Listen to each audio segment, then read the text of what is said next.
Well, hello, beautiful people. It is Wednesday, so you know what it is. It is another live episode of Scream Queens. Hey. Yes.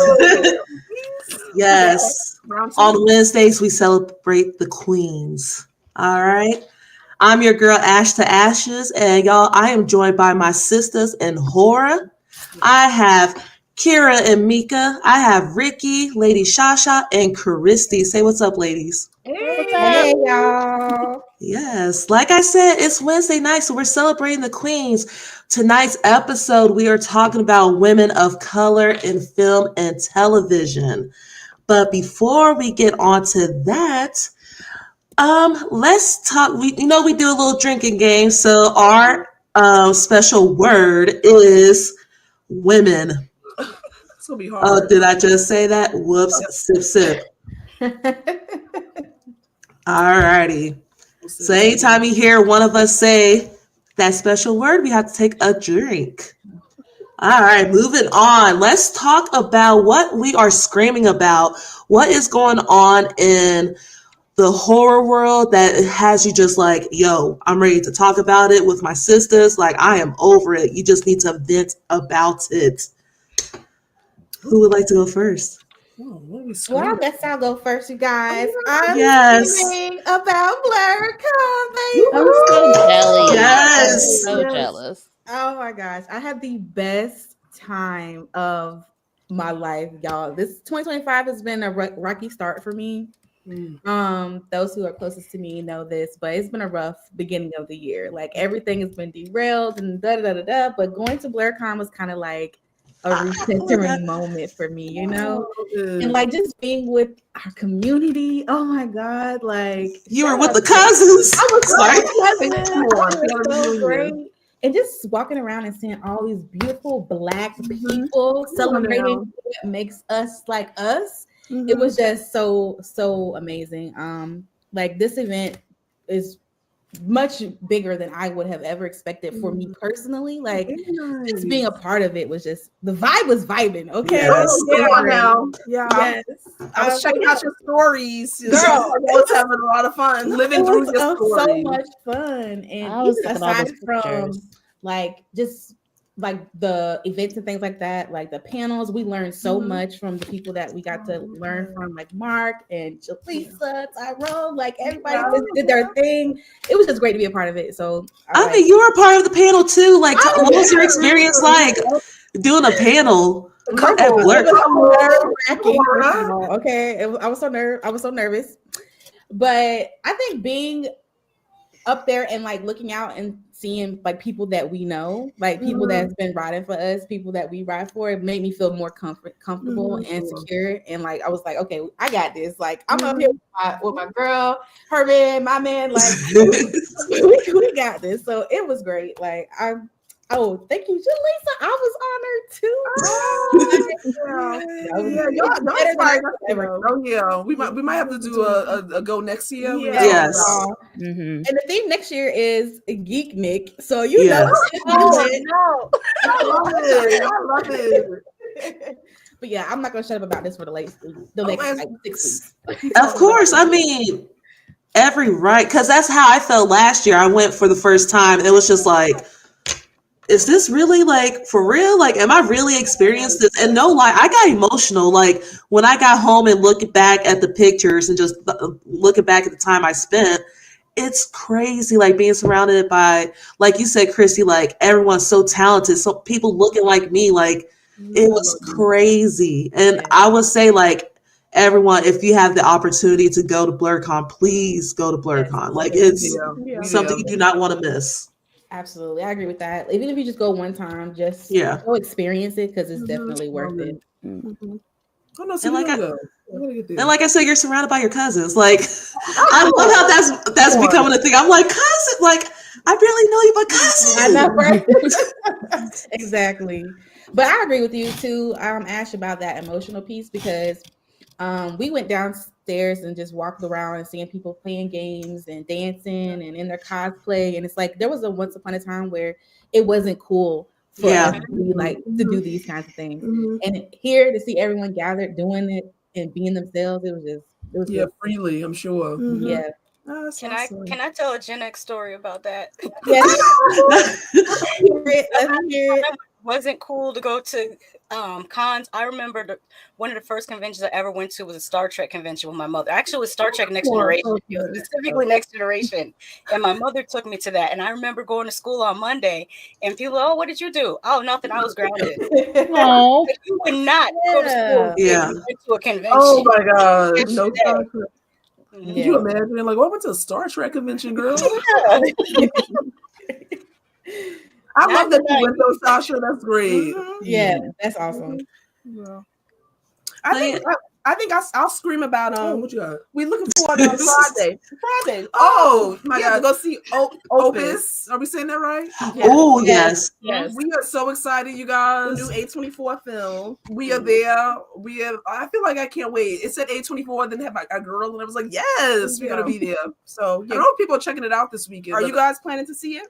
Yes. Yeah. I tomorrow, Thursday, I'm doing a double feature. I'm going to finally see The Monkey and what's that one? The one with the rule of that one. The one with about the old elderly psychopath killer with the doll. Is that the one with John Lithgow? Yeah, John.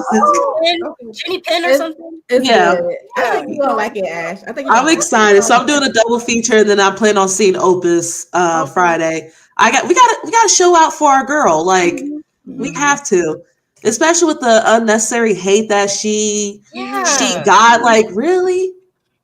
So I'm pulling up. I hate that, especially when she said one of the times when they were hating on her was something that everybody was saying. She just said it aloud about Jennifer Lopez not singing. Like we all know she don't sing. No, it's common knowledge. Girl for making a joke about J-Lo not singing. I don't think she said anything people don't know though. Right.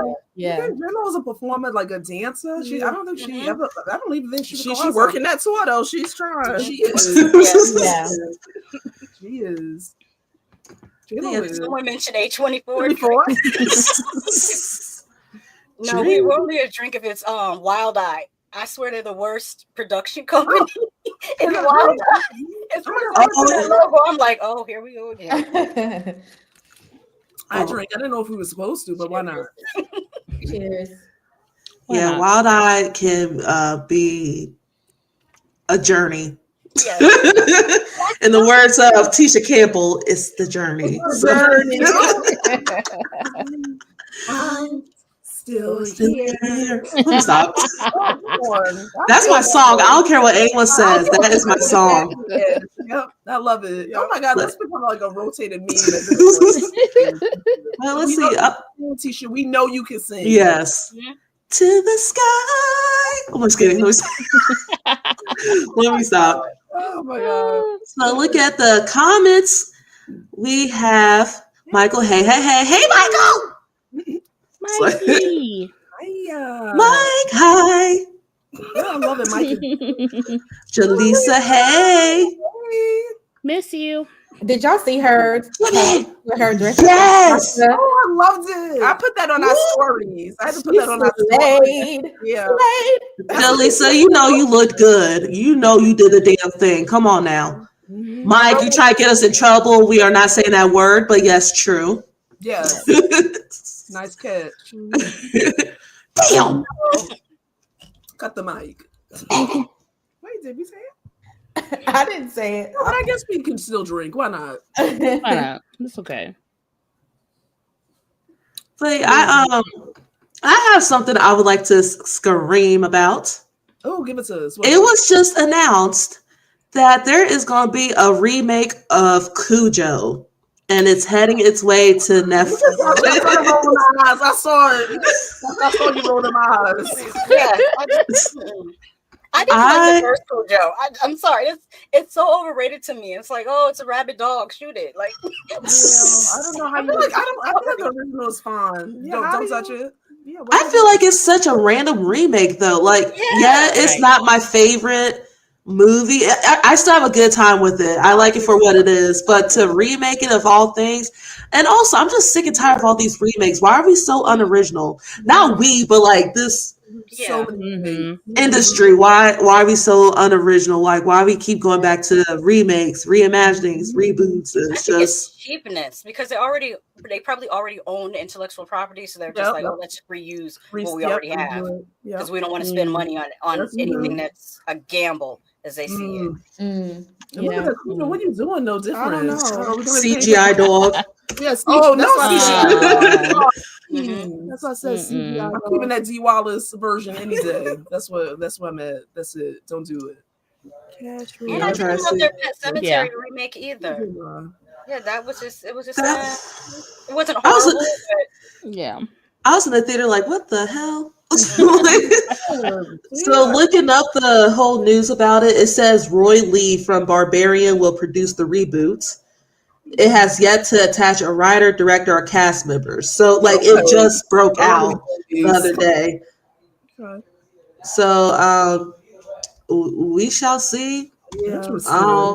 I guess this is another way for Netflix to be like, we're hiking up the prices again to provide you material that you want. I'm sorry, nobody asked for that. If it weren't for my kids, I'd cancel Netflix already. I downgraded. Yeah, we went very low in our subscription. I said throw on ads because I don't even watch it. Right. Mike and Serial says remake the movies that have a good concept but were made terribly. Okay, I can get behind that. Yep. Yeah. I'm screaming about. So she's not necessarily horror, but she's known to do some weird things. Is Lady Gaga's new album? I loved it. Did you listen to it? I was listening to it earlier, and I was like, it's good. It reminds me of a mix of like the Bad Romance era and Born This Way. Yes, a lot of like big, like a lot of electronic music. I'm excited for it. Yeah, I'm glad you mentioned that yesterday. Rickey, it was great. I was thinking. I was thinking it was gonna be like back towards like the Just Dance era, but no, it's very much in that Bad Romance. That I gotta listen to it, man. Yeah, it's good. I listened to it for the other night. I was like,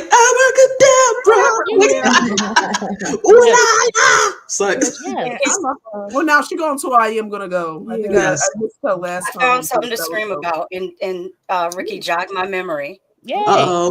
Rickey. Doechii and JT just closed out the D Squared fashion show, and it was amazing. If you find that video, I gotta see that. I've been bumping Doechii like the past month, but I didn't know about the song that she did with JT. It came out like 10 months ago, but there wasn't a lot of promo for it. Right. And when they did it at the D Square show, I went back, they made 2 different music videos for it and everything. And I didn't know that. I didn't know that. Yeah, look for and they have a video, she has a video called The Swamp. It's really, really good. Yeah, and then there's also an alternate version of The Swamp with JT. I love them together. I need to check that out. The moment, if you get a chance, go on TikTok, type in Doechii. There's videos of her. She was on her bodyguard's shoulder in France, and she was just like telling the crowd, they was like, can you guys hear me? I need you guys to part this way because I need to get across there, and they just did it like and they were so respectful, the fans. Oh my god, time for a drink. Oh, is it? Yeah, that D Square fashion show. Ooh, so good. Doechii is putting in some work. I'm ready for her to announce the tour because I'll be like, I would Afterpay, Affirm, Klarna, everything. Sezzle, that's the one. Yeah, they got everything now. So you can get on all of it. I can go. It works. Whatever you got to do, honey. You guys, I gotta say this really quick. We wanted to go see Cowboy Carter, but them tickets lost their mind. How much were the tickets? I didn't even bother to look. I knew they were gonna be out. We were trying to get 3 tickets. It jumped from like maybe 3 something to 3,000, and we were like, that's okay, Beyonce. We saw Renaissance. I was even trying to reach out to my ex-husband because I thought he still had a Verizon account so I can get his code. He didn't. I said, that lame ass man. That's crazy. If you guys are going, I don't know. I don't like Rickey going, we not going. Yeah. We'll live through your stories. I gotta find a way to get there. I mean, I love me some Beyonce, and I even though Cowboy Carter is not my favorite album, I appreciate for everything it did, like especially for like new coming artists and everyone. Oh, yeah. But I'll just wait to see what's coming next, and maybe I'll try my best to get to her shows. But Yeah. I'll watch her concert movies. I'll be okay. Yeah. That'll work. Agreed. Not that she can keep her horse to herself this year. I won't be there. I'll be there in spirit. All right, y'all. Everyone watching our live, make sure you hit that subscribe and follow buttons. Everything will be in the show notes. So if you love us and having a good time, make sure you follow us on YouTube at Scream Queenz Podcast. I cannot talk. That wine is hitting. Follow us on. Just make sure you follow us on all our socials. We'll make sure we'll have that plugged in the show notes. All righty. Well, that wine. We need you. You just had to put it in a mug. You just had to. I know. I mean, because the mug was like in the freezer, so it was nice and chilled. And I poured my little wine in here. Fancy. Yeah. It's an empty square, a circle. It's like a glass of mead. Good. Right. So moving on to our next segment. This is a really important discussion that I feel like we can shine a light on, like have a really good conversation about, and that is DEI in horror. We discussed the importance of hiring women of color behind and in front of the camera. Why is this important? What happens without it, etc. So what's everyone's thoughts on this subject? Oh, so many thoughts. I know there's it's definitely important, y'all, because it's funny because I actually brought up a point similar to this in our panel, but like you can tell the difference when somebody of color and our culture writes something and when they don't. Even if we're in front of the screen, you can tell how they write those characters, whether or not it's genuine and authentic to our experiences. Exactly. You can tell when a writer read very pale. You can tell. Very much so. Yep. Even being like the nuances and the small details and how people respond and how your conversation flows. Like we talk to each other a certain way. Like and we want to see ourselves represented on screen, but we also want to make sure that representation is genuine and authentic. Exactly. That's it. That immediately makes me think of Imaginary, because I'm like, this is an example of colorblind casting where they didn't rewrite the character to anything culturally. Don't get me started on Imaginary. I'm still mad. I still want my refund, and that's been a whole ass year. I'm so angry at that movie. Girl, get my money back. That is right. And I want my gift card back. I have a grudge against a particular actor because of their statements. Years ago, Ben Affleck had this program, I think it was on HBO, that was about finding Greenlight? No, it wasn't Greenlight. Yeah, I think it was Greenlight. And he sat up there and said that it's not important for Black people to be behind the camera. It's important just for them to be in front of the camera. And ever since then, it has been fuck Ben Affleck and everything you do. That's why his marriages failed. Let me stop. Yeah, because isn't that the same? Because I know it was him and Matt Damon. They did the Feast films. That was part of their Yep. Tamon, Project Greenlight. Mike said, "Oop," and you got that right. Yeah, that's crazy. All right, how you ladies doing? Still up to 2009 in my memoirs. Ooh, how are you, ladies? Oh, I love ladies. I thought we were going to say the W word. Oh no. I also think it's good to have. Dang, does that count? Come on now. No. Now y'all playing. Give me your controls. I'm taking away your keyboard. Y'all playing. You're doing too much. Exactly. Not the key. Oh. Okay, so where are we at in all these just from? Because this wasn't in here when I put this stuff up. Exactly. Can I say one thing that I think would be extremely important with regards to having people of color behind the scene, like in the room, is because I do think that not only do they understand that we aren't like nuanced, right? That our stories are complex and like there's depth there, but I think that in terms of originality, like new ideas, like that would actually be something you'd see, like right? I just feel like, oh my god, you actually have talent in the room that could actually unearth new ideas, broad ideas, because we have so many layers, right, in terms of the stories that you can tell. So that's the big issue for me. Like, we need to be at the table in the room always. Yeah. Right. And they're missing an opportunity to really be unique, because within America we have so many cultures of just being Black, and being from New York is totally different from California. It's totally and even being Black American versus being an immigrant Black person, that your story is going to differ. It's kind of part of the reason why I never kind of could get into Insecure, is I felt like Issa Rae was trying to write a Black American story without fully getting us, and I felt like, why didn't you write your own story as the child of immigrants? Why don't you tell that story? That's an interesting story too. Yeah. I never seen that show. I never watched it.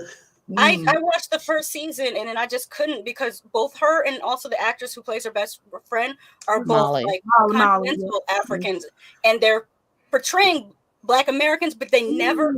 It's like an uncanny valley-ish thing. Like, it's like you're close, but you're not quite. No, I have an interesting perspective on that, Shasha. Everyone, let me know what you think, because I know, like, the series, like, we know where Issa Rae started, right? We used to watch her on YouTube. Oh yeah, and then HBO, right? We know the execs at HBO like don't necessarily reflect, right?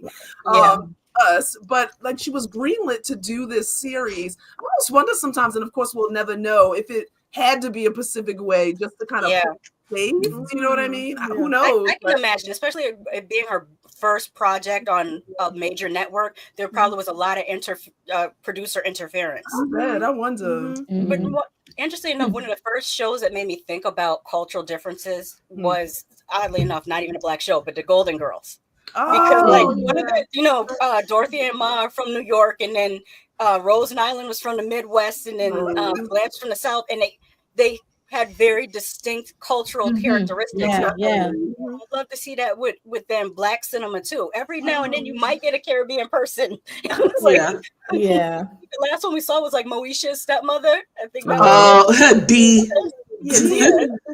Stop it, girl. Oh yeah, but see, that's interesting. That is true. There's so much you can do with that.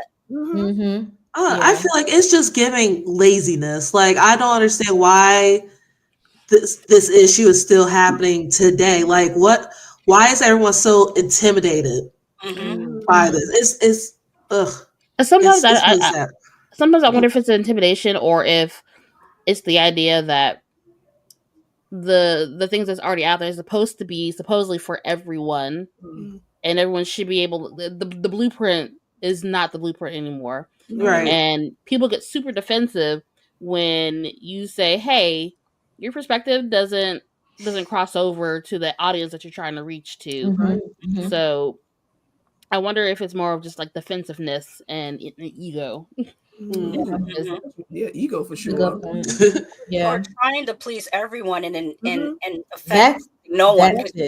Right. And being okay with the fact like not everything is for everyone. Right. Like, that's that part right there for sure. That part. And again, we're not a monolith. That's the thing that people have to realize. As a culture, as a people, we aren't a monolith. You know, we are. There's so many differences. Like you pointed out, Shasha. Like, you don't have to watch this, right?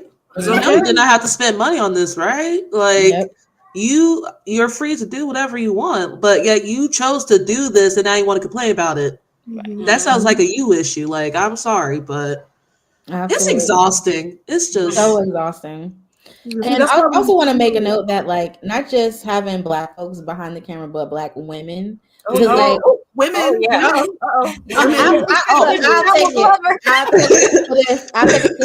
it. Y'all saw The Deliverance, right?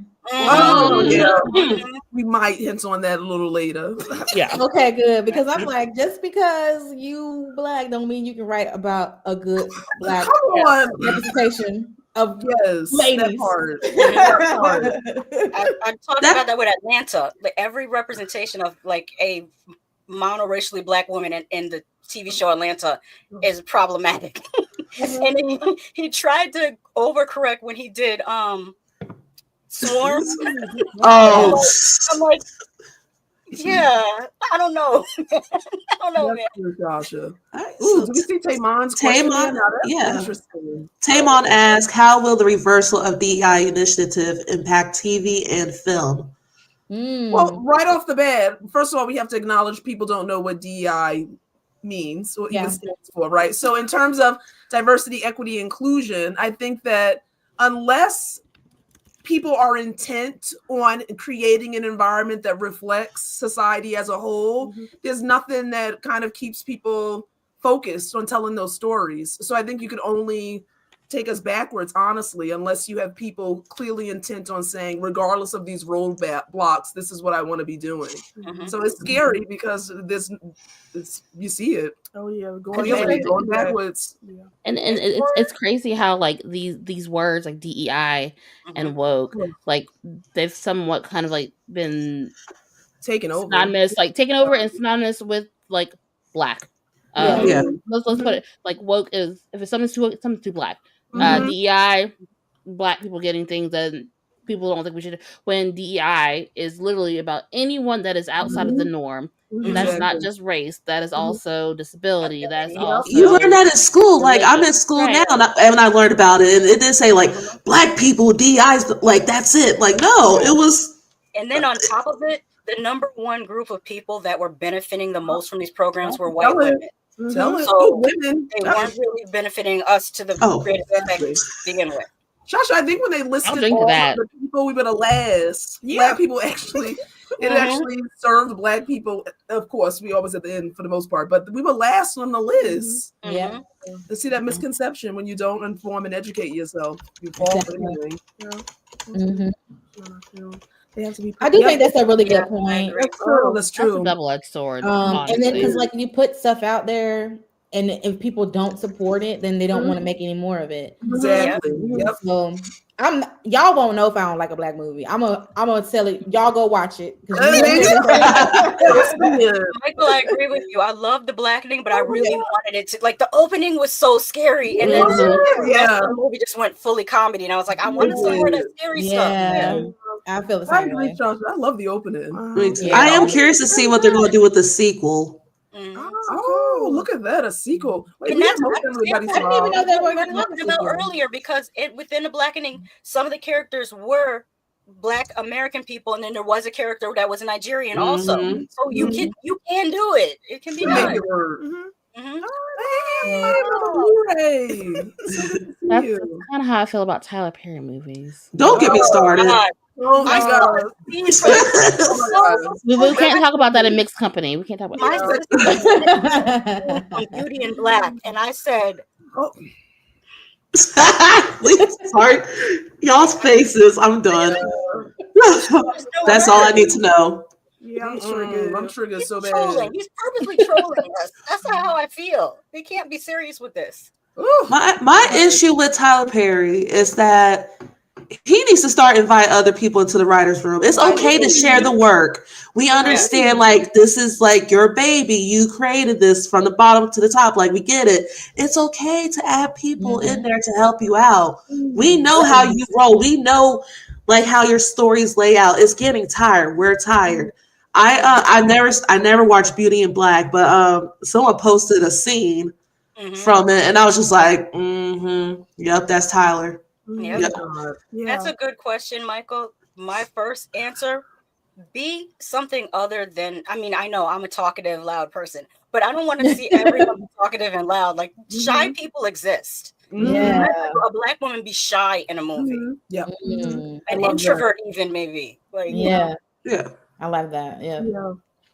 And I would say too, like we was just talking about Tyler, but not so much to trauma. Yes, there's trauma. But that's not our whole existence. Like, trauma. You know what I would love to see? Like, I tell people sometimes all the time, like, isn't there a Black, I'm gonna say woman, you guys, so prepare to drink. But is there a Black woman in the who owns like a cabin in Montana? Tell that story. I know she out there. She exists. I would watch that. I do feel like I would love to see more introspective stories of characters that exist outside of what your typical norm is. Yes, absolutely. Like broad, expand. I would love to see that. And for me, I love. So I would love to see more Black ladies love properly on screen. You know, why is she always got to be battling the side hoe and everything else, baby mamas and. That's Can why she be loved properly, please. Yeah, please. Yeah, that's why he need black women in his writer's room. Sorry, you guys. Writing for women, have some women. And love stories So- that are actually love stories and not struggle stories. Because I mean, this is probably unpopular opinion, but I will die on this hill. Love and Basketball is not a good love story, and he was a jerk the whole time, and she should have left him where she found him. Trash. Yeah. Girl. No. I know, but I still like it. So, that movie still gets to me. But yeah, like watching it now, older, I'm like, damn. Now, like when you I know for us when we revisit a film that we loved initially and we watch it now with new eyes, I'm like, ooh, that's kind of toxic. Yeah, you can We can still love it and critique it, y'all. Yeah, exactly. Yeah, that's a good point. Love it and critique it. Yeah, that's right. Yeah. Oh, now I love Beyond the Gates. That's a good show. Yes, Beyond the Gates. You ever seen Beyond the Old Gates? girl from Housewives of Potomac. No, he's gonna say every Tony Braxton song. No, she was in the background and you could not unsee her. She's an extra, but you're like trying to watch the scene, but she's making all these faces in the background. I forget her name. The one that got arrested for DUI. Danny. Yeah. Oh wait, no, you talk about something else. So I'm over here like Beyond the Gates, Danny. But No. On Beyond the Gates, there's a woman that she's on Real Housewives of Potomac. And she was one of the extras. And she's in the background of the scene where the lady gets slapped at the dinner party. her. Okay. She's like, welcome to the name of the town. Yeah. I was wondering why they were focusing on her. I'm like, okay, something's up with this person, but okay, that makes sense. Was it in the show? No, I think she was an extra, right? Oh. Mm-hmm. Yeah, she was an extra. Yeah, she was an extra. That was funny. Someone was detected. I'm playing basketball for your heart, and you better let me. Oh no! You made a fool of me. Like, I love that tell soundtrack. me why. Tell me why. What do you say? All or nothing. No, what was the line when she lost? Double or nothing? I don't know. Something like that. Yeah. Oh, speaking of DEI and horror, I just noticed a note. We now have another new black slasher villain in Mr. Crockett. Yes! Brandon SB! What's up, cousin? Yes, your cousin. Hey. He's a It's in fan here. now. Bobby, you supposed to cosplay Mr. Crockett. Oh my god, Yeah, Bobby. Yes, that was cool. Could you have that Bobby just start cutting up like and break into songs? I love I love that movie. It's so catchy. It really was. That made it to my top 5 of last 2024 movies. Yeah, it was dope. I love the unexpected gore for Hulu. Yes. Oh, I know. Gore was good. Hulu, yeah. Come on, Hulu. Mm-hmm. All those effects were amazing. Oh yeah. Yes. If y'all, our viewers, if you have not chance to check out Mr. Crockett is on Hulu. Mm-hmm. So y'all better pull up. Yeah. Or else. Use someone's subscription. Oh, my Karen Huger. That's her name. Yeah, if you guys get a chance, look up her DUI arrest. Her wig is sliding back and she's trying to flirt with the cop. Oh my It's god. hilarious. Oh yeah, look at that. Right, Karen. Oh, she got sentenced, didn't she? Yeah, right. Oh, yeah, she got a year. Oh, it's a year. Oh, man. Wow, damn. Dang. It's like her 4th or 5th DUI. It's not like Oh wow. Yeah, that's crazy. Okay, now do that year happen, please. Yeah, that's crazy. That's crazy. And the fact that you didn't hurt anyone, do the year. You could do it. Not the wig. She was what's that supporting actor, the wig. I know. This is a good wig. My Sunday wig. I'm just kidding. I don't know about y'all, but I feel like I'm ready to play a game. Let's do it. All right. But before, do we have a commercial or? Oh, I'm not sure. Do we? Or can we go straight to the game? Sorry. We can go to the game. Go straight to the game. Yeah. Let's do it. Okay, straight to the game?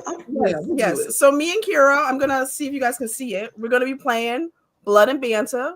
I'm scared. I'm Throughout scared. the night.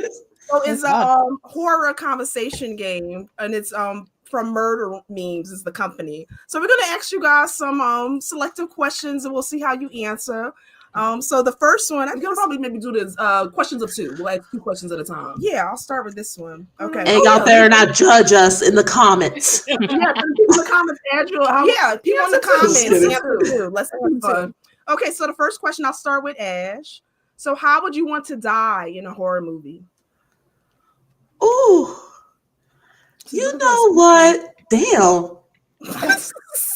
That is a good question. I never really thought about that. You know what? I'm all about the extreme gore and like I love me some slashers. And I always said I would love to get tore up from by Art the Clown. So let Art the Clown do his thing, and I'll be happy. Oh wow, Ash, going out. But he takes his At least time, like, my back will get. He can crack my back, get rid of my back pain. I'll be happy. Oh my So So Ash into the torture. She yeah, wants some hardcore torture. Hardcore. Okay, Yeah. what about you, Shasha? I need it quick. I don't want, because as soon as she said Art the Clown, all I think about is that the bleach and salt scene. That's too long. Oh, Yeah, that was Take me out terrible. fast, like Voorhees, just machete gone. Oh yeah, Right. yeah. you know what? You're right. That I don't want to be tortured. Just fling me against the tree like Kelly and Frey vs. Jason. Just Blow them out in one whack. Then you would. Even better if I don't see it coming. The sleeping bag kill, right? Right. I don't want to see it coming. I just Okay. get me from the back. Yeah. Okay. What about you, Kristie? I don't know. I whatever it is, I just want to make sure I go out gracefully. I don't want to look toe up, If my hair is laid, I don't want it to be like flinging everywhere. Oh, I love it. I want to look cute going out. I love it, Kristie. Oh, man, That's hilarious. Okay. Oh, so wait a minute. Let me get ready. Wait, hold on a second. Let me check my Reserve makeup. the Oh, beauty. see, y'all write that down. It could be in a movie. Let me do my makeup. Mhm. Okay, now you can kill me. Oh, I love it. Okay. And what about you, Rickey? It's gotta be something quick from the back. I don't want to see it. I don't want to suffer. I don't want to be suffering. Not sacrificial Negro style. No. Ricky, that's not what you mean, right? You don't want to die. I don't. Sacrifice.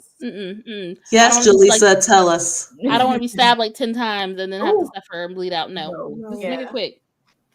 Go put it in the comments. I don't. Jaleesa. We'd probably be quick. Just shoot me in the head. No, that's quick. Isn't shoot? I'll be done, right? Yes, you out. Shoot me. Shoot me. Don't let me see it coming. Shoot me in the head, back of the head. I'm done. Right? Yeah, I probably would do. Yeah, quick as well. Yeah, shoot Yeah, me maybe in. just like a quick stab. Because what's the biggest fear in a horror movie, right? Because you guys don't judge us. We are not the stereotypes of black people. We don't swim. That's by choice. We're gonna learn. But that's my biggest fear. Like if I'm drowning, if I fell into a river, ocean drown out, and if a killer chasing you, there's only the river. I guess I'll be in it. And hope for the best. You'd be like, okay, and Oh, I don't want to drown. Now that's horrible. Quick, shoot it. Yes, throw me in the water. Yeah. I Oh. love that. And there's a Return of the Living Dead reference. Ew, that's a horrible way to go. Yeah. Oh wow, So by many- biting me. Yeah. Oh geez. nom nom nom nom nom nom nom. Let me stop. Should we do one more? I think we can do one more. You guys up for one more? No, I'm just kidding. Yes. What can we Oh, do? do that one. That's a good one. Okay, this one is kind of crazy again. Okay. Okay, so it starts with let's play a game. Cut off one of your hands or pull out all your teeth one by one. And you have to choose. And you have to choose. Oh my I'll cut off my hand. Hand. Shit. What you got, Sam? What are you doing? Hand. Hands. Hand. Ricky, hands. Hand. Sasha, Kristie, hands. Yeah, I do that. What y'all should thinking? I know you're not pulling out all your teeth. I mean, what would be harder to live without? Like you could get dentures, but like You see how expensive dentures are? prosthetic can't cost more than I feel like the pain is gonna hurt so bad because you gotta go through each individual. Oh my God. Hey, that's Versus a lot of just, like, teeth. hacking that hand I right thought off. that the One hand is over. One tooth after another. Oh my God. Oh, Yeah. Hands. We know what's up. Yeah, Hands. Not. I gotta eat. Thank you. Exactly. I can feed myself with the other hand. Right. It's fine. Come on. Okay. Nobody picked his hand. Did you see Mike's? He said, "But Yes. how old? Because Daddy's biting." Look at that. Yeah. Okay. Oh, It's the winner. It's the ham. Come on. You have another one. As long as it's not my predominant hand. Oh, yeah. Like my Yeah. I'll be all right. Can't be the I can predominant. learn to use my left. That's fine. I can figure it And out. you can get a prosthetic for your hand You too. can. I mean, that might be expensive too, but No, give me a hook. Right. All right, so you guys, we're gonna just do two questions for now. We'll kind of sprinkle them throughout the night. That's fun. I like that game. yeah, it's awesome. And what's the name of the game again? Oh, Blood and Banter, and it's via murder memes. Yeah, so I think a great conversation, especially if you're a horror fan. Yeah, just you have so much fun with it. We listen and we don't judge. It's like horror edition. I'm judging Mike's comment right now. Right.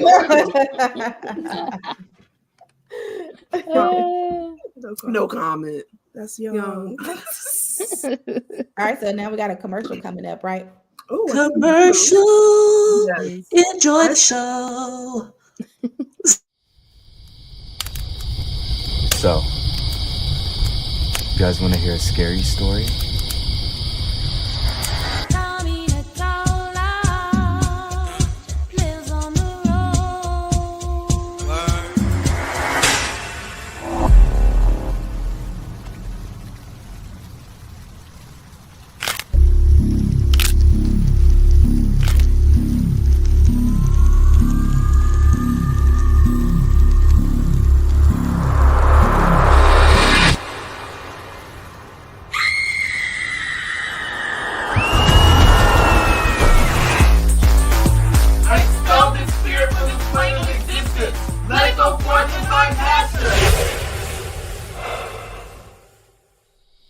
The spirits want to come out and play.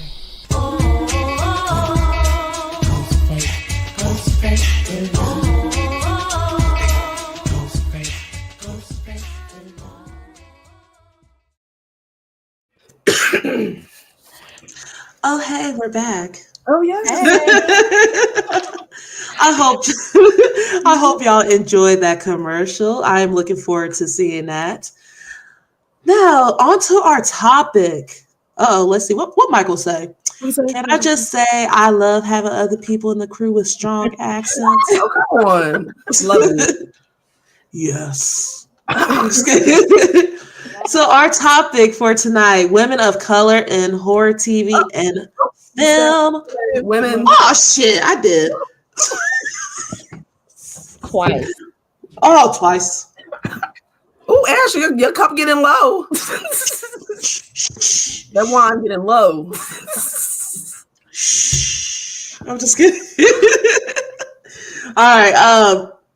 Queens of color in horror TV and film, okay? All right. So we're going to be talking about some hidden figures that that are in the entertainment world that needs to be talked about more. We need to give them their flowers, just an overall conversation about their work. Starting off, we have Akilah Cooper, writer of Megan 2.0, Malignant, Hellfest, which I love, and Nun 2. Yeah. Mm-hmm. Oh, Chef's Kiss. I know. Every single thing she's done thus far, I absolutely love it. Mm-hmm. And I can't tell you how many times you guys have watched Hellfest. It's like my guilty pleasure. Hellfest is such a fun time. It's so fun. I think it's a good time for sure. Yeah. I remember when that came out and then Bloodfest came out at the same time. Bloodfest is a good one. Yeah. Yeah. I reviewed those together. I like Hellfest better than Bloodfest, though. Me too. Yeah. Same. Yeah, I love her, and I'm so glad she getting her shine. Mhm. You know, because she's one of those writers too who's in the forefront. You know what I mean? She's had so many successful projects, and she's been given that green light to just kind of spearhead these projects. So I love that, and I love to see especially a Black queen, you know, in that writer's room, and especially for such a variety of films. Well, we didn't say the W word. Come on. All right, now stop hitting that button. Right. Yeah, I remember like I'll admit it. I'm not the biggest fan of Megan. I said what I said. I am sorry, but I can appreciate it.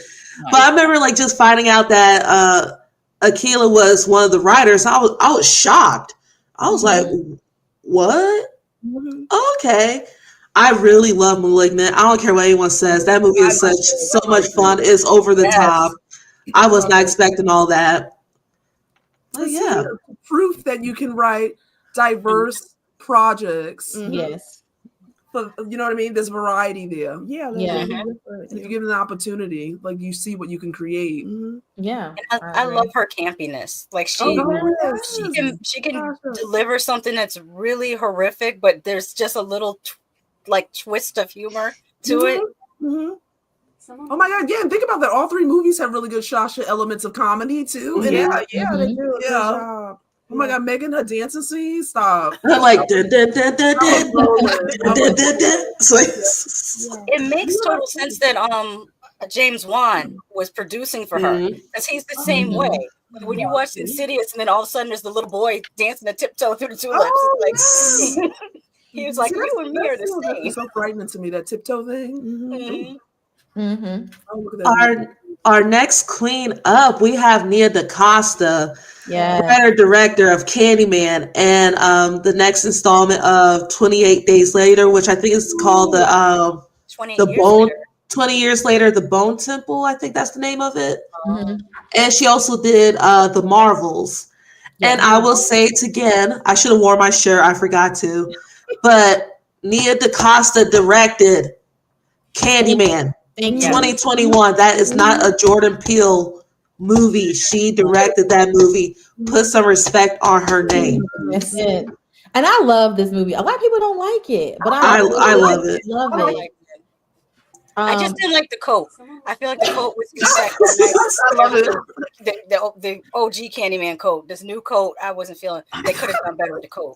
But I like it. I remember. She does for 28 years later. Yeah. Oh my gosh, I can't wait. I love the trailer they did. Yeah. I didn't love too much, but I'm excited for what she does with it. Well, she's doing the second one. The Bone Temple. Yeah, that's true. Yeah. All right, next up we have Kasi Lemmons. Not a lot of people know or are aware of her work in horror, which is let us put you on it, okay? Put some respect on this queen. Actor, director, writer. She was a part of Candyman. She did Silence of the Lambs, and Eve's Bayou. And yes, Eve's Bayou is considered gothic horror. It is horror. I love that movie. It's one of my favorites. And talk about the entire cast. That cast was that was everyone. Yeah, and I just love the way that she showed and represented these people. Like, if we go back to the times now, the time period when this movie came out, like it's literally transcendent what she did with that film. Oh, definitely. And look, showed black people, right, of opulence, right? They were they had their issues, don't get me wrong, but it actually showed doctor, like the matriarch of the family was so layered, right? Diane Carroll, yes, right? Yeah, great. But yeah, that cast enough just did it for me. Looking at the comments, Mike said Journey deserved a bigger career because of Eve's Bayou. Journey deserves her damn flowers. I think what derailed her was that crazy ass brother. Oh my god. And now seeing how her ex-husband is trying to be all petty now, I just take everything she got. The master of all horror. Yes, definitely check out the movies. Eve's Bayou, Silence of the Lambs, classic. I should have to watch. Yes. Yep. Michael says, I need a Moselle spinoff. Yes. I agree with that. Yeah. I love that. Give me your hands. Ooh, love that movie. And I love that name, Moselle. Moselle. Yeah. I know, it's crazy. Like, I know I was too young watching that movie growing up. I remember just popping in that VHS tape and just watching the movie. Just never didn't understand a single lick about that movie. But watching it now as an adult, it's just, that's a damn good movie. And they better not touch that movie. They better not remake it. I don't want to hear it. I don't care how much money you get offered for it. Don't touch it. Please leave it. Yeah, that's a great one. Isn't it? I love that film. Yeah. And I've seen that plenty of times. Mm-hmm. And then I know like there's so many different interpretations about like what really went down. And I'm still over here whenever I rewatch, I'm like, I don't know what happened. I don't know who to believe. Like I keep going back and forth. So I love how like the movie, like the ending just it opens up conversations. Like you can make up your own conclusions about what happened. Yeah. Michael Anthony, how dare you? How dare you? Michael, you know, go to bed. You started Ice Spice. Why are you trying to go to bed? What are you saying? He's buying Ice Spice. You better stop. No. The disrespect. Horror Green Book East Bayou's an undeniable classic. We need more portrayals of Black American magic. Agreed. Yeah. Mike and Cyril, we need more Louisiana horror by Black creators, though, only. I agree. It should be a whole subgenre. Considering our country's history, it should be a subgenre of haunted house film where people move into these big estates and they're haunted by the enslaved people that died there. Like that should be a thing. It should be a whole subgenre. Yes, agree. Oh, it's coming. Watch somebody go to this. Skeleton Kimi, please. Yes. Yeah, that's a good one. That's a really good one. I love the ending on that. Not great. Yes. Yes. Absolutely. Didn't see it coming. I kept telling her, get out that house. She stay overdue. Didn't want to listen. Didn't want to listen. Hey. I don't know about y'all, but I am tired. Lord, yes, I am tired. There are some tropes in TV and film that I'm just fed up. Starting off with this one, I know I brought this up many times when we had our meetings, but the Black best friends. You know, we have Tara from True Blood, Carla from I Still Know What You Did Last Summer, Hallie from Scream 2, Nikki, Vampire Brooklyn, Roz and Prudence, Chilling Adventures of Sabrina, Beth, Who doesn't like that girl? from Sick, and the whole Blackish cast. Okay. Yeah, so I'm curious to hear y'all thoughts about the whole best friend trope. Is it triggering to y'all, or like is there something? If you had your chance, is there something you would change? Change about the trope? Ash, I think this is a valid point, and you guys please chime in and tell me if you think I'm wrong. I don't necessarily think, if we remove the trope piece for a minute, I don't think there's anything wrong, right, with having a Black friend. I'm putting that in quotes, right? Usually what we see is the Black friend is actually kind of put in shine a bit to that, like the white protagonist, if we will. But I just find that I want them to be just as layered. So they shouldn't just be eye candy on screen, giving you a little bit and then off to the background. I want them to be more integrated into the film. We're sharing the spotlight here. So I want equal parts in terms of what I'm seeing. More depth. I agree. I know what you mean. It's almost like they're just there to support the main character, but the support is not reciprocal. It's like the same thing that they're doing with the quote unquote gay best friend, where it's a one-sided support. It's always this person telling the other person how awesome they are, but they never get told back how awesome they are. Exactly. Yeah. Either they're giving there's a source of wisdom or comedic relief, and that's obnoxious after a while. Yeah. Good point there about Bonnie, but there's another movie that came out last year. I think it was called Baghead. I think I've never seen that one. Is when the Black best friend is there to be sacrificed of the main person. Like, I think in that film she ends up like once she's in there, she's only in for like 20 minutes and then she gets killed. Like, what's the point of this? Like, what's the point of this character and why she gotta be Black? Right. I got lots to say about Bonnie Bennett from Vampire Diaries. So. That could be a whole separate episode for real. There's so much about Bonnie. Come on now. And it's crazy. I never really sat down and watched that show. I've seen episodes and I've seen like everything on social media, what people posted, and I was uncomfortable by the treatment of Bonnie and the treatment of the actress that played Bonnie. Like, it's just, what is the whole outcome of it? Like, what is your end goal for treating someone like that? I don't get it. But yeah, my whole issue with the the black best friend trope is the okay.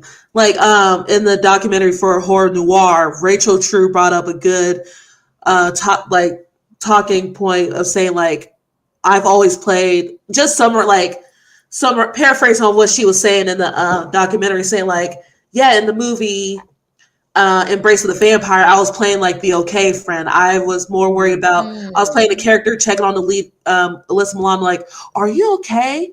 What's wrong? Like what can like just checking up on the character, like there was no purpose for her but to be like, are you okay? Yeah. It's got to be reciprocal. I agree. Yeah. Oh, look at that. I never watch new stuff. I hear those.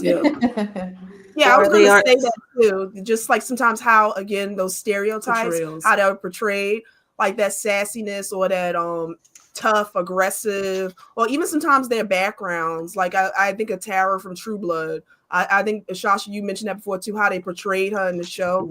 It's just like sometimes feeding into those stereotypes of what you think, this black person is supposed to be. Black friend. Yeah, even as a friend. That's what made this line. Did you guys see Bodies, Bodies, Bodies? Yes. There's a line where I forget the girl's name, but she's arguing with one of the little black girls, and she just says, "You are upper middle class." And it was so funny when she just told her that. Like, I don't know what you're trying to portray, but you're what is that? Yeah, exactly. Oh, Keke Palmer in the movie Animal, the way, yeah. Yeah, not to be spoiled. Don't get me started on that. Yeah. Oh, Keke, yeah. Like her character was the best character in that whole movie, and then for them to do her like that at the end, I wasn't expecting that, honestly. Yeah, so close. And then, I like that comment Tamon makes about overly sexy. Yeah, true. Because we know black ladies' bodies have always been over sexualized all the way back to slavery times. And it's just something that needs to end. It needs to stop. Like, I know I look good, but damn. Absolutely. Exactly. Yeah, that's true. That comment. So someone said mention the part where you mentioned about like you're upper middle class, but they put here your parents are upper middle class, saying it was hilarious. And I wonder, I always think about as someone that's grown up in very like predominantly white spaces, like that need to play into that role because your surroundings expect that of you. Either they are thinking that you are very suburban, or you have to fit those. You have to give like hints of that stereotype to kind of please the people that you're surrounding yourself with. It's like a need to overcompensate so that you don't get painted with the like Oreo brush. Right. Like Nunu in ATL. I think it was called The Whore of Babylon.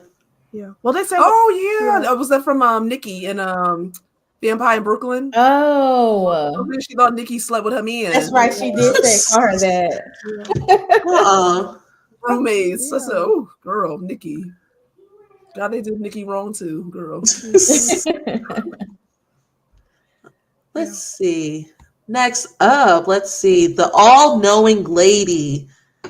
So we have Diane Carroll and Debbie Morgan, both from Eve's Bayou. Viola Davis in Beautiful Creatures. Alfre Woodard and the Oracle from The Matrix and Scary Movie. And Alfre Woodard, that was from Annabelle. I cannot stand that movie. Don't. I feel like Alfre Woodard like consistently plays those roles. She does. Yeah. She was sacrificed in the last movie she was in. Do we think she's casted like in a same type of films? Yeah, they usually have. Like, I would love to see her have more range because she can act a butt off. But that goes again to kind of where they put the characters, the roles, like how they view you. And she's been in the business for so long. Like I just, we needed one more person. Old girl from Jeepers Creepers. Oh yeah. Did we get her name? That's a good That's one. a good Look it up. Her That's a name good is one. Patricia Belcher. Is the actress. She's like Giselle, right? Yeah, Just The police station. Remember, you leave them alone. Yeah, that's a good one, Shasha. Yeah, that's a good one. Mother Abigail in the Stand, as done by Ruby. Whoopi and Ruby D. Yeah, that's a good one. Mm-hmm. And then Megan Good and Venom. What do we think? Do we like that? Do we feel like there's something wrong with that? This type of casting? What your character? I think that still feel like goes toward those main stereotypes, those main literature tropes that we've been trying to fight against for so long. Mm-hmm. So that's we call the mammy in this case. There you go. They putting the work on the black lady. They don't have to go look for they don't have to do no research. They don't have to go find it. They just go straight to her and let her do all the work. And they never explain why she feels so strongly that she has to protect these strangers, these strange strangers. Exactly. She doesn't know. Like, Exactly. it would make sense if this was like your neighbor or grandmother, somebody you had a relationship with, but nah. Like, why am I helping you? Right. Like, that is true. believe me, if I had someone at my door like, help me, I'll be like, and I'm walking away. Like, just turn. All right, Michael says, like, they have to know everything. Can we be in the dark for once? Preach. Right. Yep, exactly. I have to be all knowing, all seeing, all things. Yeah, or take my PayPal.me link. I'm gonna need you to pay this amount before I can help you. Yes. And I love that you said you said you wanted him dead. Always thought that. I do. I love it. Excuse me. And then last but not least, my favorite black babysitter. We have Imaginary and Front Room. Oh, Front Room. My God. Sorry, that was ugly. The way I like that old lady's tea. No. No. Don't do that. That's parody. That is comedy. That is not to be taken seriously. I have yet to watch The Front Room, but I've heard everything about it, and I'm glad I did not see it in the theaters. You got to get the Negro sigh on that one. That was not what I was expecting. Yeah, I'll say that. Yeah, it was different than what I thought. I heard there's a lot of bodily stuff going on. So don't lie on me. Don't lie on me. Rickey loved it. Don't lie on me. Did you, Rickey? You loved it? No. We did a double feature episode on Geeking Out for The Front Room and The Deliverance. And we just had a time. We had a time talking about both those movies. Like, how can you not, right? Yeah. Deliverance made me laugh so much. It was the comedy of the year. Like, I mean, it was unintentionally funny, but it was funny.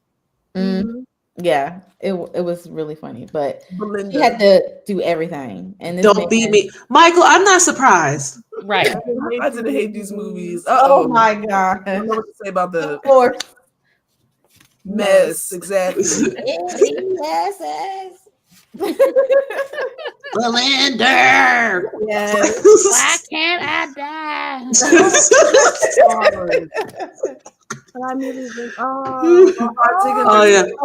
was a little babysitter at that. She was. Yeah, for the kids. Yeah, but I forgot about that one. She's like, I quit. I am done. Saggy. Yeah. All right, the lady's name was Solange. But yeah, Imaginary. Yeah. I knew the movie was going to be an issue when her character went to bed without wrapping her hair up. Yes. At least Brandy had a bonnet. I will say that. She did have a bonnet. Oh, yeah. I said that behind it. Yeah.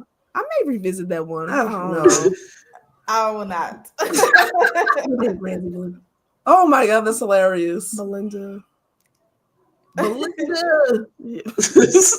Also with I did die laughing when she put the napkin on her head and said she was a clam baby. Oh yeah. Insults, baby. Mm-hmm. Damn. I was just like, what movie is this? That's the thing that I have to see it though. It's just so we have your input. Mm-hmm. Oh, what were you gonna say, Kristie? Oh yeah, I was gonna say with Dewana's character in Imaginary, like there was so much stuff that they could have done to like even like back up more, give her more depth. Like there were some instances where they showed like footage of her like parents, and I thought that was gonna loop back around at some point, but I feel like there was so much they could have done to just give her some blackness in her character. Well, see, that runs into the thing. Like, we want to see the representation, but we also want this to be layered. Right? It was so flat. Yeah, not getting stuck again in that caretaker role. Honey, and she was the way them kids was talking to her. Oh my God, that oldest. Woo. Come on. I didn't like that. I'm like, you know what? She wasn't the caretaker. Who? She was actually the stepmom. And the Haunting of Bly Manor. I think she wasn't a caretaker, but I forget like how would you call her role? She oversaw the grounds, but she did take house manager. House manager. Yeah, we'll go with it. Yeah, that's a step up from the caretaker. Oh, excuse me. But yeah, that's about it with the tropes. It's these tropes can be something else. I know I want to say we have a long ways to go before we get rid of these tropes because I feel like they're going to be around. But I would like to see some improvements, like some growth from it.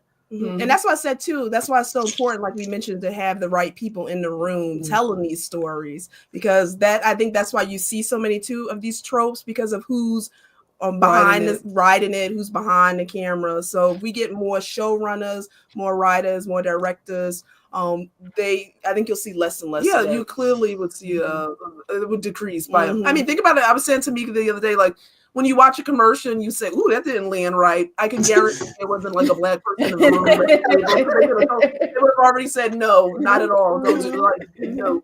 So you already know, like, you would see like a shift just based off of like someone saying, "I don't like this, not so much." Yeah. Like in what was that Euphoria? Is this play about us? Like, but I know. I forget. It was someone in our group. When we were talking about Tara from True Blood. Well, it's like in the novels, like she is portrayed like she's wealthy. She's a sports car, and she owns a store. Like she has like a little boutique. And like when they changed the character to a black character, they took all that away from her, as if they couldn't believe a black woman could still have all those things. Yeah. It's giving to people that are now saying that Meghan Markle is unrelatable. Like it was relatable. Oh my gosh. When Rachel Ray was doing it, it was relatable. I'm sorry. Good, Lady Shasha. Yes. I know people were because I saw something I think today or yesterday.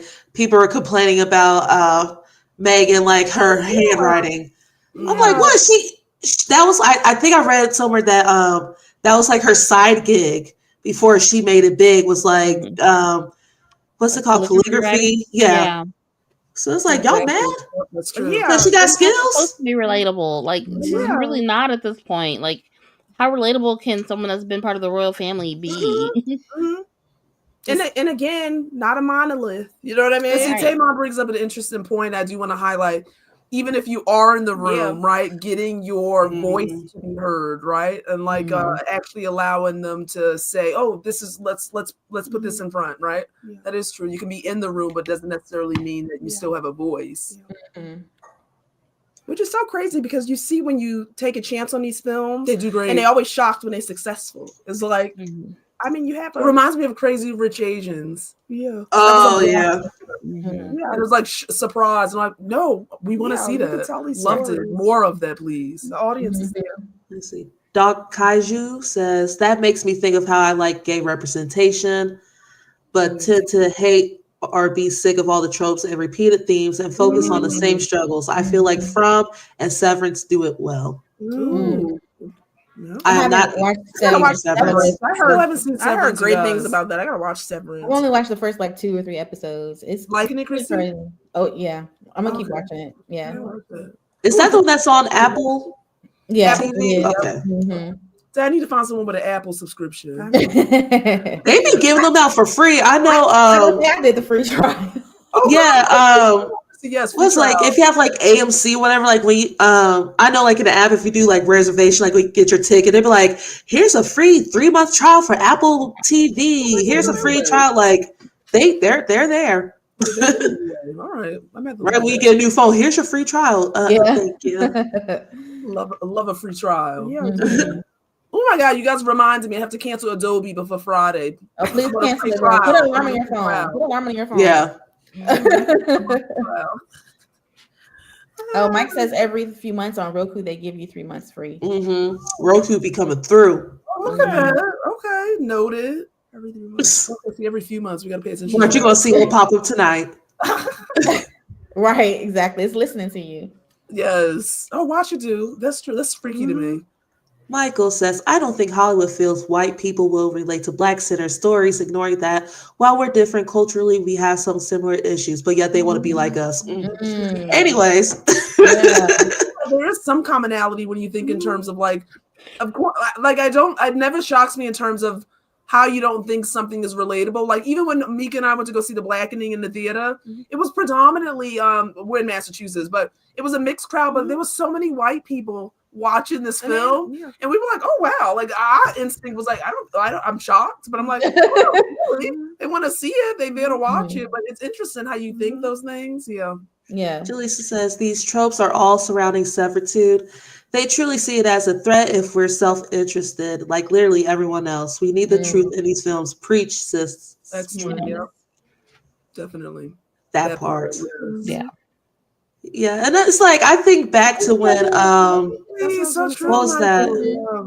Yeah. Oh yeah. Well, when I saw Get Out in theaters, and I went with like one of my best friends, and when the movie ended, we get up, and it was like there was like a row of white people behind. They just looked over, they're just smiling, like. We get it. It's a we used to say that. I think it's so weird how, because I remember growing up too, it was hard to see yourself on screen. And I remember watching shows like 90210 or things like that, all white. And I can watch that and still, you know what I mean? But it's hard. I don't understand how other people can't do that. Like I can watch a show where it's a predominantly diverse cast, Asian cast. That's something that you're supposed to aspire to be, not necessarily. I think they have for some people they have like a vision of what they think Black people are in their mind, and they don't want anything that deviates from what they think it is. But then at the same time, outside of the country, some of these movie studios are just old fogies that are out of touch because they swear. Do you remember when the Sony emails leaked? And it was an email about how it was a Denzel Washington movie. I think it was the one where he like works at the Home Depot, but then he's like, they said, oh, that wasn't going to sell because, Black movies. That movie was like the #1 movie in China. Same thing with Black Panther. There was like everybody loves movie in China, #1 movie in Saudi Arabia. They have it in their head that nobody else wants to see Black people, which clearly is not true. It's funny that you bring up. It's not funny, but I'm glad you brought up like TV shows, especially like Beverly Hills 90210. I just did like a rewatch of the series, and like they are fun. And I found myself like struggling to finish that series, especially the earlier seasons, because how they handle some of the storylines dealing with people of color. Like there was one with that one, and then like there's like a scene where Brandon was like trying to like mimic her, and he did the whole like, and I'm like, what the hell? Did you see? I remember an episode when Brendan at the Peach Pit throwback was introducing her to like Kelly and all of them, and it was almost like, ooh, yes, I'm like, wow, Kelly was like very hip, Brandon, very hip. That's why nobody likes you, Kelly. Let me stop. But that's what I'm saying. We had such limited shows that's kind of what the key is. Yeah, because I definitely watched Dawson's Creek, and I love Dawson's Creek. You know what I mean? We can watch that, and it's okay because that's what you have. But it's hard for other demographics to I don't kind of take it in. Yeah. That's a good point. Horror Green Book about Ganja and Hess, because when you go to watch that movie, I remember when I first went to watch it, I was kind of almost expecting it to be blaxploitation because the time period it came out in the 70s, and I was really surprised and happy at how elegant and art house that movie is. Art house. I love that Especially movie. the way Marlene Clark. I want that life when she's on that terrace eating her breakfast. Man, I love me some And the Marlene person comes Clark. up in the elevator and pours her drink. I'm still aspiring to that life. Yeah, I love it. Yeah. She knew she was a Patrick. baddie. Yeah, that's awesome, Patrick. Oh, exactly. Yep. See, I love that. Florida Evans was the real villain of Good Times. I said what I said. Let me stop. I do want to go back to Mike's comment about, like us having like some of the similar issues and things like that. Like, I think since we had Brandon in here, like Mr. Crockett, for example, like me as a parent, like no matter what color I am, I can as a universal issue, like if someone takes my child, I'm coming for them. You know what I'm saying? Like things like that. Like just because we have Black people who might be at the front of this film, like there are issues that no matter what the demographic is, like we could all exactly things from it. Agreed. I think everybody can relate. I'm not necessarily saying like us per se, but I think people can relate to being in an unhealthy relationship, struggling as a parent. Like there's so much commonality that's not foreign among demographics, right? Yeah. That's what I was saying. Yeah, I'm like, come on. Give it to us. Yes. Oh, Good Times. I have not watched that show in forever. I'd love to go back now and rewatch them though, for sure. Cool it's on Tubi. Let me stop. Okay, I think we have. Are we doing? Y'all ready for a game? Y'all ready for a game? Like a quick little break before we get into the remainder. We'll do another game. Let's play a game. And again, I'm showing the game. Blood and Banter, everyone. And the Instagram is at Murder Memes is the company. So they have a lot of cool things on that the site. So check it out. But Blood and Banter. And again, it's a horror conversation game. So Kira, you want to pick the questions? Yes, let's see. Let me see which one did I have there. Okay. Okay. This is an interesting one. Okay. So I'm gonna read it, then I'll show her the card. So would you rather visit the past or the future to stop a horrific event from happening? It could only be one event. Ooh. Yeah. So you can go back in the past or the future to stop one horrific event. What would you choose? The past. I would go back in the past and find Elon's father and chop it off. No children for you. Because you're about to bring the Antichrist to life. I'm dead. Mike in the comments says, how far in the past? As far as you want to go.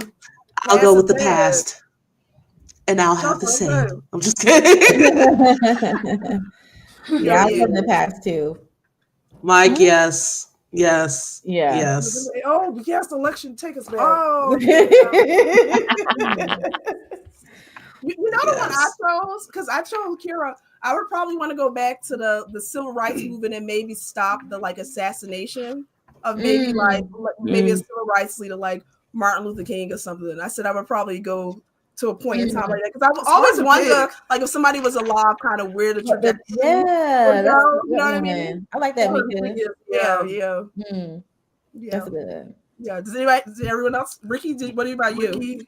Ooh, oh goodness, I would want to say the future. Honestly, I want to see what's ahead. I want to see what's going on ahead of time. See how long it takes. From That's So Raven jump to my head.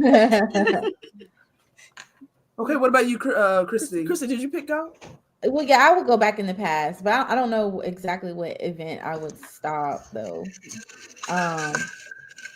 It's so many. You know stop. It's a great. Mike said, I wouldn't stop that. I love my Asian friends. Yes. I love my Puerto Rican friends. No. Yes. That took me out. All right. I love this compass. Oh my God. And I said you can even look at that question. I said too personally. Yep. Like, would you do that? Too? You could change one thing in your life. Past. See, I wouldn't want to go back to my past. I'd be like, I would be like second hand embarrassment. Like, there is something I would change my past, but I'm not going to share it. Right. I would go back in time to high school and punch this one person in the face. At the time, I didn't want to get in trouble. I had a good record with, second semester, senior year. I would have taken that suspension. Now it's worth it to you. Actually, I would go back in time and tell my younger self, my high school self, stand up. Girl, stop.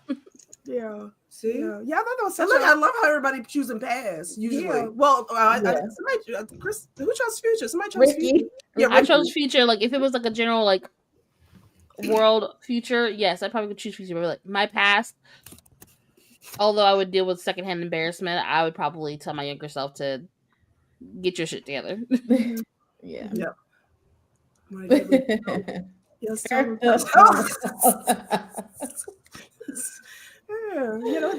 yes. Let's pick another one. You guys ready for another one? Yeah. Let's see. I'm thinking I'm gonna go with. Oh, is there a lesson? We can see. Okay, I'm gonna ask this question. It's interesting. As horror fans, we are. What's a lesson people can learn from a horror movie in general? Like, what's the lesson from the horror movie? Don't split up. Don't split up. Right. I love it. Okay. What are the lessons? What's the lesson? It's okay to be selfish because at the end of the day, you have to think about yourself. I love that. So you leaving people, Ash? Hell yeah! If you trip and fall, you better pretend dead, and then when the coast is clear, I'm turn around and I'll check you out. Okay. Yes, that part. That part. Yes. You don't ever have to explore any haunted houses. Right. Over there. You don't have to go find out nothing. You don't have to explore if it is in Latin, don't have to read it. Thank you. Yes. That's a good one. I think don't be where you're not supposed to be. Don't open no doors. Yeah. If you have never heard of the place or anything, don't go. Yeah. Leave people's ancestral shit alone. Yes, that part. Have another car. Don't all ride in the one car. Have multiple cars. Have a backup canister of gas. Have a bag full of utensils, weapons, all types of stuff. Like prepare. You guys, you see how horror movies prepare us? Yeah, we are prepared. Oh, I think of like all the ones like you're traveling out west, like between like Missouri and like California, all that area. Like it gives like all that space and the desert. That's where your car breaks down, and then like it's the hills of eyes all over again. And like, no, I don't want to do that ever again. I'm gonna take a plane to California, and that's it. I love it, Rickey. I would say like have a good car, reliable car. That's right. Fly. Yes, I always say like always have a mental plan. Like have a backup plan. Move in silence if you have to. I don't know like about y'all like. Even when I go to like the movie theaters, I like to go by myself. It's my me time. But I always have a plan in my head if something were to go down. That's like pretty much everywhere I go. I have a plan. Know your exits. Yep. That part. Hard eyes. Stay woke. I'm like, okay, if I jump over this railing, will it be a sprain or a bone? Like look what Mike said. If white people pick up an artifact, you run the other way. Yes. Immediately. Leave people's ancestral stuff alone. Yes. Awesome. Okay, so that's our two there. You guys answer perfectly. I love it. Awesome. Oh yeah, I'm definitely going to get this game. Sure. Yep. Yeah. I think it'll be super fun. Oh yes, we'll have to put it in the chat. A good game for y'all to bring to BlurCon next year. Oh yes, exactly. Yeah, Adam? Now I think you guys were gonna just go to commercial and then we'll come back and we'll kind of do a little bit of last segment with everyone. Yeah. Mm-hmm. This part pissed me off when I was watching it. They get away from the killer and they like close the door and lock the killer inside. And now they're just having this moment like, hey, how y'all doing? You want to go get coffee after this? Or thanks for saving my life and all that kind of stuff. And then the killer hacks through the door and then they scream. We know that trope in horror. We know what's supposed to happen when you close the door and wait too long. It just felt a little cheesy for me too in that moment. Mm-hmm. Damn, did this movie not land? At all. I tried to tell you. Even when they were running. And she was like, wait a minute. We not even a couple. And I was like, finally, someone in this movie says something that I'm feeling right now. And the killer is still like, well, I don't give a shit, So it's just like, it even more infuriated me in that moment.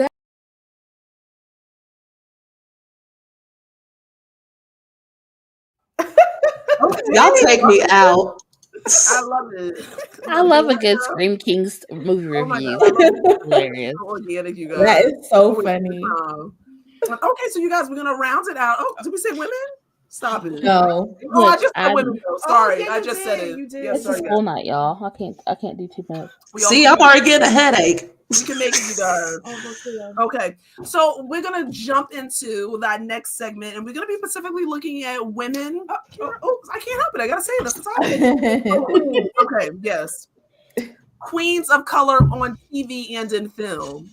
And this segment is going to focus on our TV. Yes, okay. You see some of our ladies that we've chosen to highlight tonight. Okay, so we have Kendra from Buffy. Come on, Buffy. We have Letty The Vampire from Slayer. Lovecraft Country. Ruby. That's the whole cast is great. Aljanae. Then we have Abby Mills from Sleepy Hollow. Love her. Yep. I get so angry when I think about that. I know the trajectory of that series. It started out so well. It started out so good. Yeah, we have Roberta Warren from Z Nation. We have Abigail Bellwether from Motherland Salem, and we also have from them Dawn Reed. Oh, did we say Anisi? Oh, we got Anisi Nash from Grotesserie. Yeah, Lois. She plays Lois Tyrone. And then Akiki Baby. Oh yes, Zayday. Yes, Supreme Queens. Yes. Okay, so you guys, what a variety, right? A full range here. What are your thoughts in terms of do we like the representation on TV of our ladies on TV? And we can be thinking in terms of the current state of what we're seeing on TV. We kind of notice the scarcity of like historically seeing, a reflection of like strong, intelligent women on TV versus today. But thoughts? What do you guys think? We like what we see? Kendra, there were some problems with Kendra. Not besides the fact that she was very short lived, but I feel like the start of a seeing more Black women, especially like in fantasy on major networks, is Abby Mills. And yes. And I loved the first season of Sleepy Hollow. I still get upset when I think about it. And the potential that it had, and not even like talking about the treatment of Nicole Bahari, right? But the treatment of Abby Mills as a character herself. When there was so much potential of like what she could do, her and her sister, her relationship with Ichabod. There was so much that could have been done. They done characters so, and that's what we say. We always fear sometimes, right? You have an exceptional first season, right? This character is so well-rounded, right? It's giving you so much, and then I'm like, ooh, what are they gonna do in the second season? And then you just see it peak and then just fall so far. I would feel like now it's not the time to switch up things. Now, like, and do dumb shit. Like there is no reason for them to do what they did, but because they didn't like the fact that she was kind of like outshining. Character. Yeah, I mean, they don't like. I mean, you have Nicole Bahari. Come on, like I watched for her. That was the draw for me. And the way that they try to change it up and say that it was really more an Ichabod story than it was the what did they call them? The pair together. It was I forgot what they called them at the time. Nicole and Abby and Ichabod, and then the way that they wanted to just kind of push Katrina Crane forward when it's like, no, this ain't about her. She's not important to the story. Not like Abby is. Yeah. I love what I think Rickey, you mentioned about drawing a blank that quickly. Girl, Buffy. Kendra. Like we loved seeing her, and we thought like, oh my god, this is a character that would be on for multiple episodes. We wanted her to have a stretch in terms of like, oh, she's gonna be a regular, and it was short lived. And I don't want to give it away, but it was like we know why it was short lived too overall. But it was like, oh gosh, this character, the potential for this character to be such a force was there, and they to me blew it. Like they had an opportunity to keep her on as a regular. Why. Yeah. Oh yeah. What do we think? Has anyone saw Grotesserie? Unfortunately, I did. I was waiting for it. I saw the first 2 or 3 episodes, and then I just it didn't grab me, so I never returned to it. Well, it hasn't been renewed, I don't think. Yeah, I I have a weird relationship with Ryan Murphy, and then seeing that Travis Kelce was in it, I was like, hell no. I think we all have a weird relationship. We with all Ryan have Murphy. a weird Ryan relationship. Murphy. It seems like he, for lack of a better term, fetishizes all his characters. Yeah. Like, they never feel like real people. They feel like a caricature of real people. Exactly. You can see that as far back as Glee. Exactly. And let's not forget, you guys, we also have a Ryan Murphy series here with Keke Palmer's character of Scream Queen, Zayday. So that was Ryan Murphy. I don't know if people got a chance to see it, but what I did like about her character was highly intelligent, right? And that's just in general. Like if you watch the character, just like smart, fun, like exuberant, and even the piece of like why she joined the sorority is not because she thought these women like had anything to offer her, but like it would look good. It was aspirational. And it's aspirational. Like I'm gonna do what I need to do to become president and get to the next stage. And ironically, Niecy Nash was on that too. I just remember that. I see it's on TikTok. She's like, it smells like booty in here. I'm about to like Ryan Murphy, I swear. Again, he just And then like Keke, I think she spoke about the mistreatment she had for on the set of Scream Queens. Oh yes, she wouldn't name who she was. We know who it was, though. We know who it was. That girl from Glee. What's her? I can't think of her. Leah Michelle. Thank you. I said we know who it is. But yeah, she talked about how she those digs, microaggressions that she dealt with. Not surprised, but and kind of what Rickey said too. Same treatment that Nicole kind of experienced too behind the scenes. Yeah. Yep. Oh, that's a good one, Bobby. Yes. Oh yes, American Horror Story. Yeah, Coven. What do you guys think about Lovecraft Country? The women of Lovecraft Country. Oh yeah, she did, you guys. Yep. I really love the story arc that Hippolyta had and her daughter. That's my favorite part of it. And I think that's to this day is probably like one of the first little Black girls in a horror series that I can think of that like stood out that much.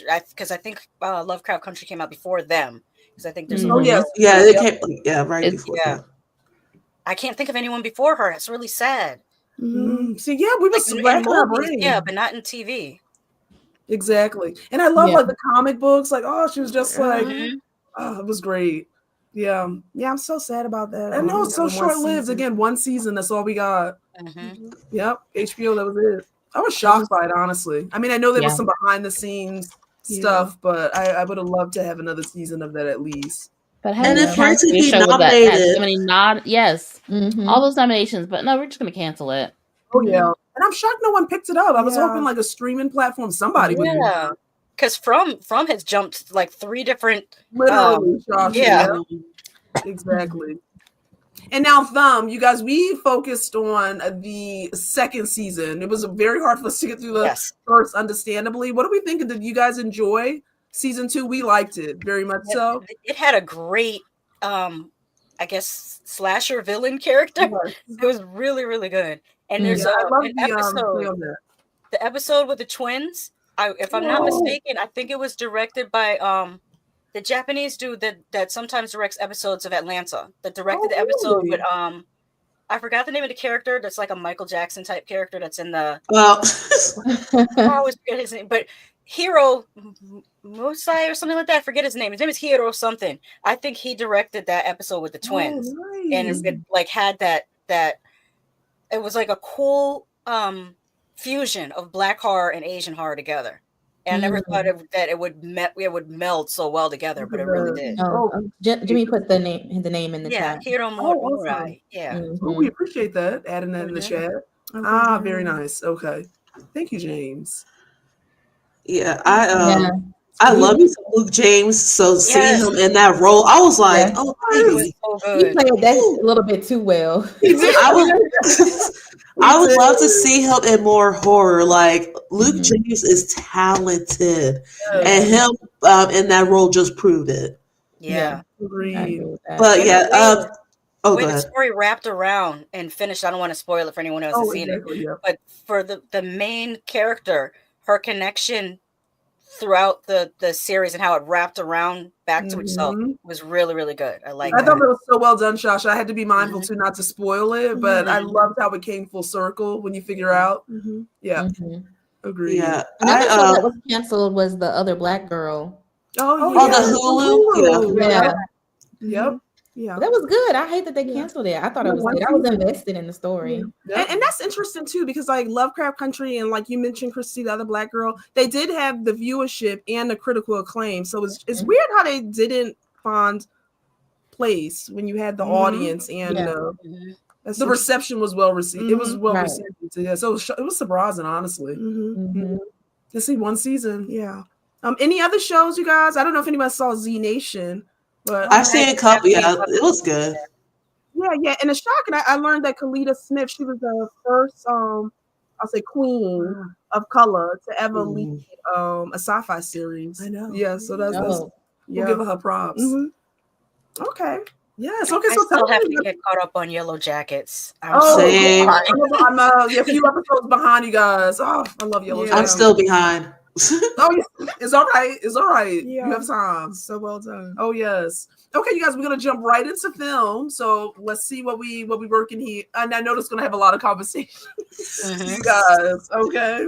And you want to read the list? Yes. So we have Sue Ann and Ma. We have Emma leading in the reading, and also Sky in the reading. We have Ebony Jackson, the Deliverance, and that was also Cynthia Henry was the character. Then we have Miss Eloise in Spell. We have Belinda in the front room. We mentioned earlier too.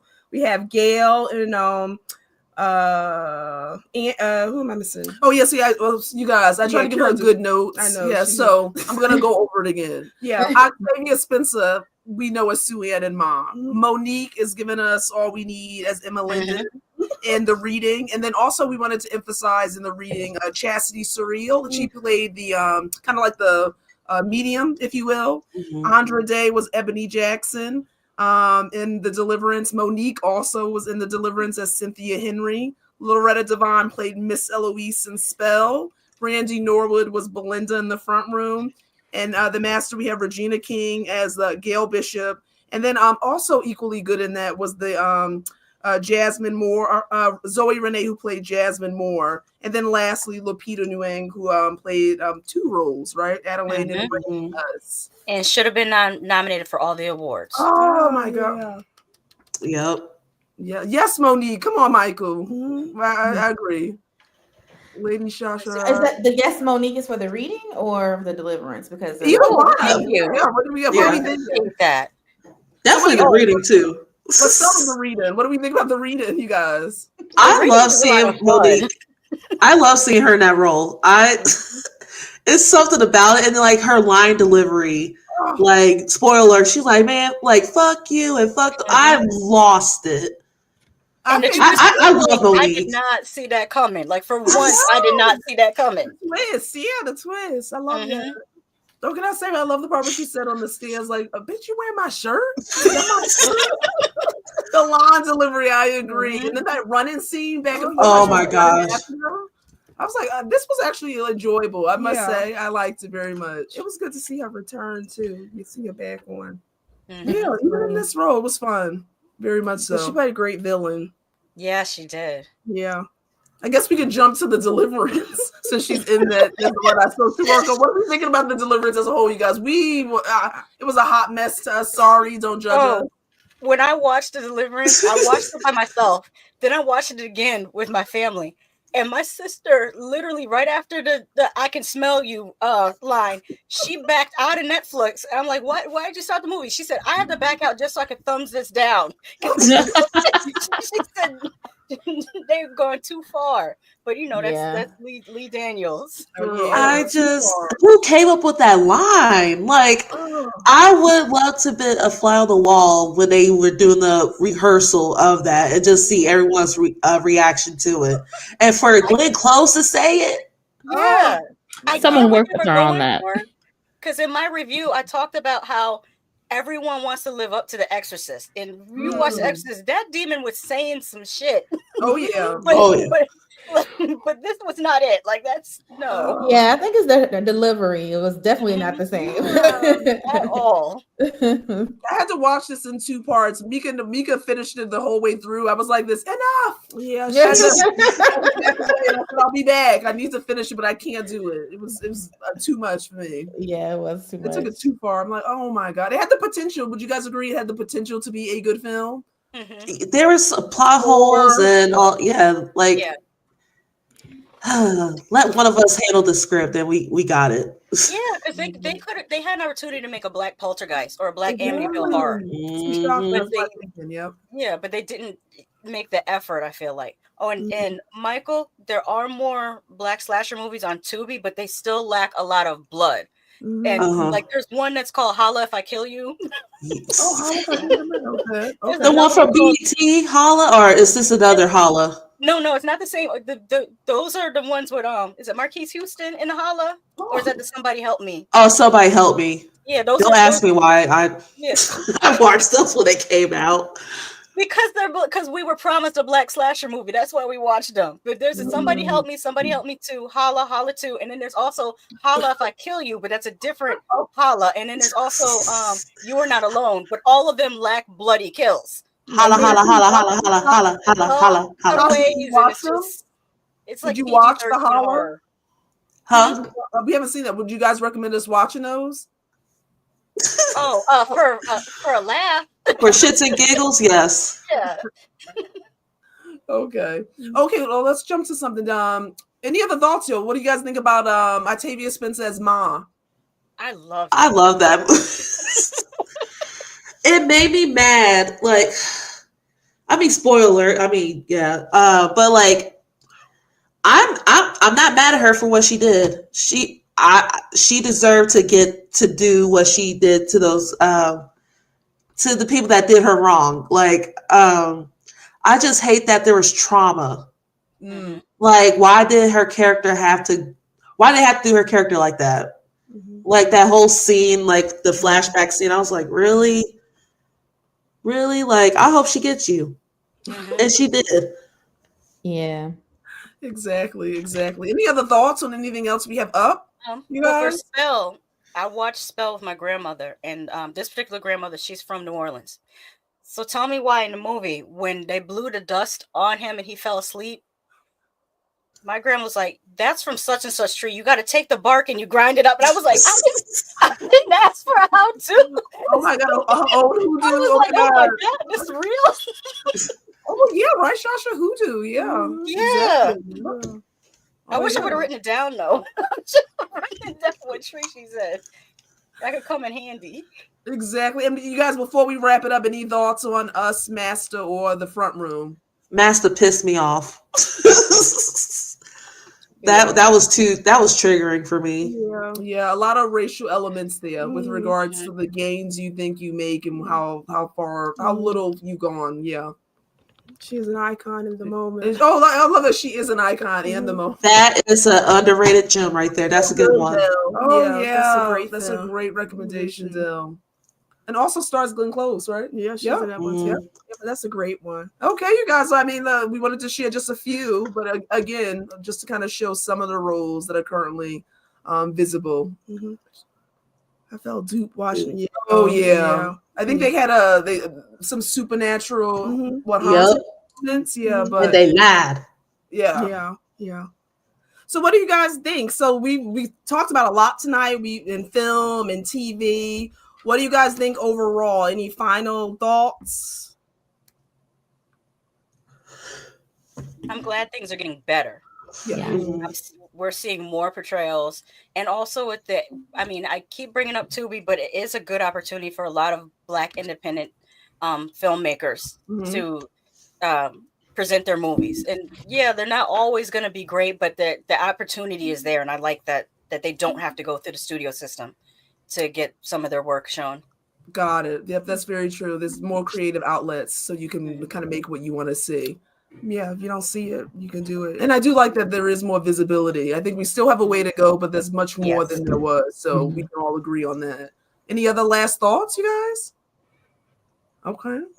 Going once, going twice. All right. So we just want to remind everyone, like, this was such a fun night. We enjoyed it. Like, I think we're off to a good start, you guys. Yes. And we want you to follow along every Wednesday for the month of March. Subscribe to everyone, please. And as we said, everyone's socials and where you can find them will be in this video. So make sure you subscribe. And as Kira said, we'll be back every Wednesday this month celebrating women of color, you know, and who are I said women. One more drink. Oh, I got just enough.